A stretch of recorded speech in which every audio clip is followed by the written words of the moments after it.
Dear student, अब हमारा topic है आज का कि problem of deficient demand.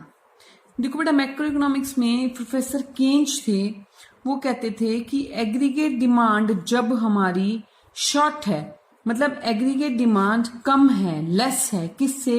Aggregate supply से, corresponding to full employment level in the economy. मतलब कब प्रॉब्लम आती है डेफिशिएंट डिमांड की?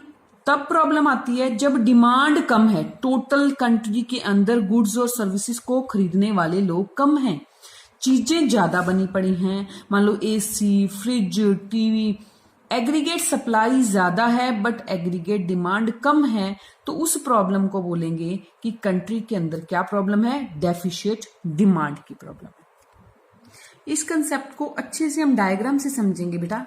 डायग्राम क्या कहता है? एक्स एक्सिस हमारे लिए क्या शो कर रहा है? इनकम, आउटपुट और एम्प्लॉयमेंट।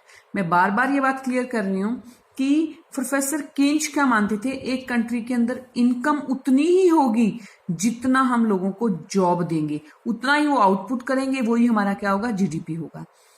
ये इनकम को कहां दिखाया? एक्स एक्सिस पे। वाई एक्सिस पे क्या शो कर रहे हैं हम? एग्रीगेट डिमांड को शो कर रहे हैं, और एग्रीगेट डिमांड अपवर्ड स्लोपिंग होता है। अब समझिए, जीरो और वाई क्या है? ये इनकम का लेवल है, वो लेवल है एग्रीगेट सप्लाई का। बेटा ये क्या लेवल है? एग्रीगेट सप्लाई का। अब आप देखिए, एग्रीगेट डिमांड यहां पे दो दिखाई है। एक एग्रीगेट डिमांड हमें फुल एम्प्लॉयमेंट वाली है, जो कि ये है, और एक एग्रीगेट डिमांड प्लैंड वाली है। अब देखिए दोनों में क्या डिफरेंस है। ये एग्रीगेट डिमांड अपवर्ड स्लोपिंग है और ये डिमांड उससे फुल एम्प्लॉयमेंट के लिए है। अब फुल एम्प्लॉयमेंट चाहते हैं, सबको एम्प्लॉयमेंट मिले, तो डिमांड ये होनी चाहिए, बट रियलिटी में डिमांड क्या है? उससे नीचे। कहां है? उससे नीचे ये है। मतलब कितनी कम है? ये कम है। जो डिमांड कम है, कैसे पता चला कम है? क्योंकि ये सप्लाई है और ये डिमांड है फुल एम्प्लॉयमेंट वाली, होनी यहां चाहिए, बट रियलिटी में कहां है? यहां है। तो जितनी कम है, क्या कम है? EF। जितनी डिमांड कम है, ये गैप को ही डेफिशिएंट डिमांड कहते हैं। आपने कैसे लिखना है बेटा, पेपर में कैसे एक्सप्लेन करना है कि एग्रीगेट डिमांड F क्या है? Shows the required level of aggregate demand for the full employment in the economy, कि होनी ये चाहिए, और रियलिटी में क्या है? ये प्लान्ड वाली है जो चल रही है। तो जो डिफरेंस आया वो क्या है? Deficient demand. अब देश में किसी भी कंट्री में डिमांड क्यों कम है, उसके कॉजेस क्या होंगे?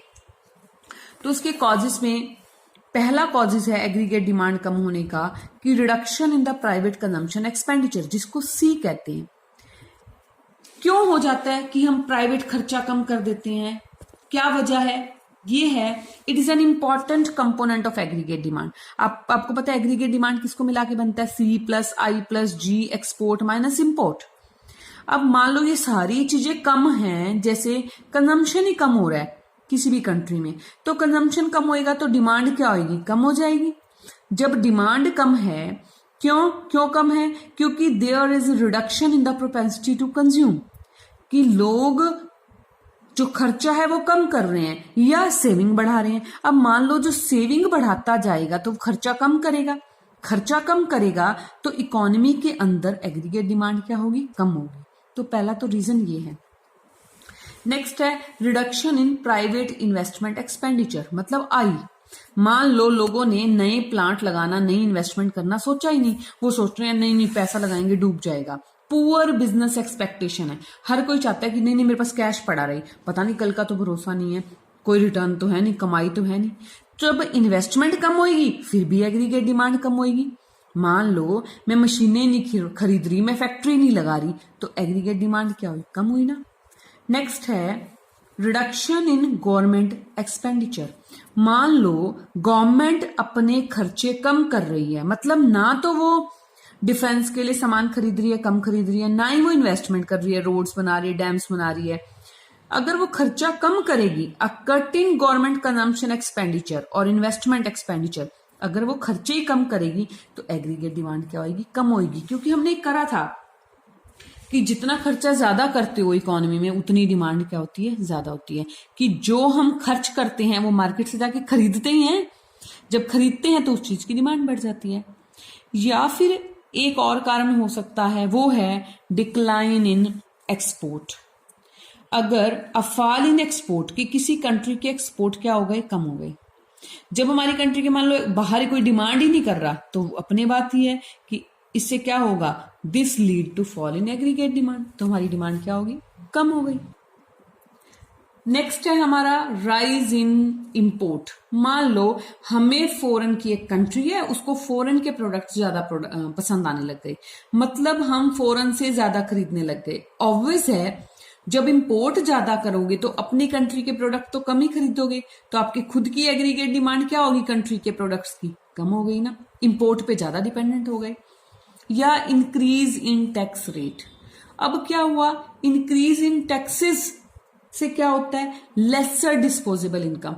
एक पर्सन की इनकम पे अगर टैक्स लगता है तो उसे टैक्स तो देना पड़ेगा, तो उसके पास बाकी जो पैसे बच गए वो उसकी खर्च करने वाली इनकम है, डिस्पोज करने वाली इनकम है। अब समझिए कि मेरे पे टैक्स ज्यादा लगेगा तो मेरी खर्च करने वाले पैसे क्या बचेंगे, कम ही बचेंगे, क्योंकि मुझे गवर्नमेंट को ज्यादा देने पड़ेंगे। मान लो एक पर्सन की इनकम 20,000 है, पहले उस पे टैक्स 2,000 लगता था तो उसे 18,000 रुपए बचते थे। अब टैक्स ही 5,000 है, तो खर्च करने के लिए इनकम कितनी बची, 5,000। जब वो खर्च करने के लिए पैसा कम है तो वो डिमांड भी क्या करेगा, कम करेगा ना। तो ये सारे तो कारण है, कॉजेस हैं कि एग्रीगेट डिमांड क्यों कम हो जाती है। अब कम है तो कोई प्रॉब्लम तो होएगी ना, कंट्री में डिमांड कम है तो जो प्रॉब्लम्स हैं, जो कॉन्सिक्वेंसेस हैं एग्रीगेट डिमांड के, जो परिणाम हैं, तो उससे पहली प्रॉब्लम क्रिएट होती है, वो क्या है, अंडर एम्प्लॉयमेंट इक्विलिब्रियम। हमने पहले शॉर्ट में करा था कि डेफिशिएट डिमांड की वजह से ही डिमांड कम है तो इक्विलिब्रियम तो हो जाएगा, बट फुल वाला नहीं होएगा। कौन सा होएगा, अंडर एम्प्लॉयमेंट इक्विलिब्रियम। मतलब एग्रीगेट डिमांड एग्रीगेट सप्लाई के बराबर तो हो जाएंगे, बट जिस लेवल पे फुल एम्प्लॉयमेंट होना चाहिए, मतलब कुछ ना कुछ लोग बेरोजगार रह जाएंगे, यही प्रॉब्लम है। इसको डायग्राम से समझो, सेम वही डायग्राम है, बस लिखने में फर्क डालना है आपने। आपको मैडम की दोबारा क्यों बनाया है, ये इसलिए बनाया है कि अगर इसकी कॉन्सिक्वेंसेज आ जाए तो आपने अलग से बनाना है, बुक में भी अलग से दे रखा है। एक्स एक्सिस में क्या है, इनकम आउटपुट जीडीपी। बेटा इस चैप्टर में एक ही डायग्राम है जो बार बार चलेगा, और उसको एक्सप्लेन करना एक बार आ गया तो हमेशा के लिए आ गया। वाई एक्सिस क्या है, एग्रीगेट डिमांड। ये आपकी एग्रीगेट डिमांड की 2 लाइनें हैं, ये फुल वाली और ये प्लैंड वाली। मैंने आपको क्या कहा है, प्लैंड वाला तो मिल रहा है क्यू पे और फुल वाला कहां मिल रहा है, ई पे। मतलब होनी चाहिए इतनी पर है कम डिमांड, तो जो कम है वो क्या हुई, डेफिशिएट डिमांड। ये तो हमने पिछले डायग्राम में भी करा। तो अब देखो मिलना चाहिए यहां पे, मतलब इतने लोगों को, क्या ओ एम पीपल को एम्प्लॉयमेंट मिलना चाहिए, बट मिल कहां रहा है, ये वाला प्लैंड वाला देखो क्यों पे मिल रहा है, इसको नीचे लाओ, ओ एन।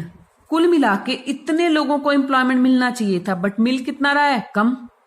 तो जो कम मिल रहा है मतलब ओ एन को मिल रहा है, मिलना कितना चाहिए था, ओ एम। ऐसे समझ लो 1.5 करोड़ लोगों को एम्प्लॉयमेंट मिलना चाहिए था, पर मिल कितना लाया, ओनली 1 करोड़। तो जो ये पॉइंट है इसको बोलेंगे अंडर एम्प्लॉयमेंट इक्विलिब्रियम। ये है फुल एम्प्लॉयमेंट इक्विलिब्रियम, मतलब इतने लोग अभी भी कंट्री में क्या बैठे हैं, अनएम्प्लॉयड बैठे हैं। इसी को ही अंडर एम्प्लॉयमेंट की प्रॉब्लम कहते हैं। इसको आप अच्छे से समझ सकते हैं कि ओ एन क्या था हमारा, अंडर एम्प्लॉयमेंट इक्विलिब्रियम, और ओ एम क्या है, फुल एम्प्लॉयमेंट इक्विलिब्रियम। ठीक है जी। अब नेक्स्ट है हमारा डेफिशिएटरी डिमांड। डेफिशिएंसी ऑफ डिमांड क्यों हो जाती है, डिमांड की कमी। देखो बेटा, लोअर एग्रीगेट डिमांड, अगर आपके अंदर डिमांड कम है, किसी भी कंट्री में डिमांड कम है, तो डर के मारे लोग क्या करेंगे, लोअर इन्वेस्टमेंट, इन्वेस्ट भी कम करेंगे कि पता नहीं प्रोडक्ट बनाएं बिकेगा कि नहीं बिकेगा। नेक्स्ट लोअर आउटपुट, जब इन्वेस्टमेंट कम करोगे तो हर साल आउटपुट, उत्पादन भी क्या होगा, कम होगा। जब आउटपुट कम है, लोगों को जॉब्स भी कम मिलेंगी, तो लो इनकम लोगों के पास पैसा ही नहीं है, तो फिर वो लो डिमांड करेंगे। तो ये सर्कल आपका चलता है। सो डिफ्लेशनरी गैप का मतलब क्या हुआ, डिफ्लेशन क्या होता है, मंदी होना। इन्फ्लेशन महंगाई का बढ़ना, डिफ्लेशन मीन्स महंगाई का कम होना। सो डिफ्लेशनरी गैप मतलब डेफिशिएट डिमांड, मतलब डायग्राम के अकॉर्डिंग ईएफ, ये सेम ही चीज है। अब है अनडिजायर्ड स्टॉक। आप खुद सोचिए बेटा, जब एग्रीगेट डिमांड कम है तो प्रोड्यूसर अगले साल उत्पादन ज्यादा करेंगे कि कम करेंगे? पिछला माल ही नहीं बिका तो अगले साल आउटपुट क्या करेंगे? कम करेंगे। जब कम करेंगे तो उससे क्या होगा? So that fall in price, fall in planned output for the अगले ईयर के लिए प्लान्ड आउटपुट भी कम होगा। जब हर चीज कम होती जाएगी तो एक के कम होने से दूसरी चीज कम होगी। ये क्या होगा? डिफ्लेशनरी स्पाइरल के अंदर हम फंस जाएंगे, मंदी मंदी आती जाएगी। नेक्स्ट हमारे सामने क्या प्रॉब्लम आएगी? Loss of profit. अब देखो, प्रॉफिट का लॉस क्या होता है कि producer are not able to clean their stock. वो चाहते हैं कि हमारे स्टॉक कम हो जाए, क्लियर हो जाए, हमारे पास कोई भी माल ना बचे, बट वो सारा माल नहीं बेच पा रहे क्योंकि डिमांड कम है। अनडिजायर्ड स्टॉक की वजह से क्या करना पड़ रहा है? प्राइसेस कम सस्ते करके बेचने पड़ रहे हैं। तो डेफिशिएंसी ऑफ डिमांड्स की वजह से क्या आ रहा है? बिजनेस की जो उम्मीदें हैं वो कम हो रही हैं।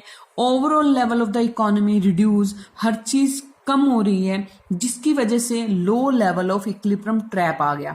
मतलब हम ऐसी सिचुएशन में फंस गए व्हेन क्या? लो डिमांड, डिमांड कम है, लीड्स टू लो इनकम, और low income leads to low demand. क्या मतलब कि आपके पास पैसा नहीं है तो आप डिमांड क्या करोगे? कम करोगे। और डिमांड क्यों कम हो रही है? क्योंकि लोगों के पास इनकम नहीं है, एक दूसरे पे वो डिपेंडेंट है। ओके बेटा, थैंक यू वेरी मच।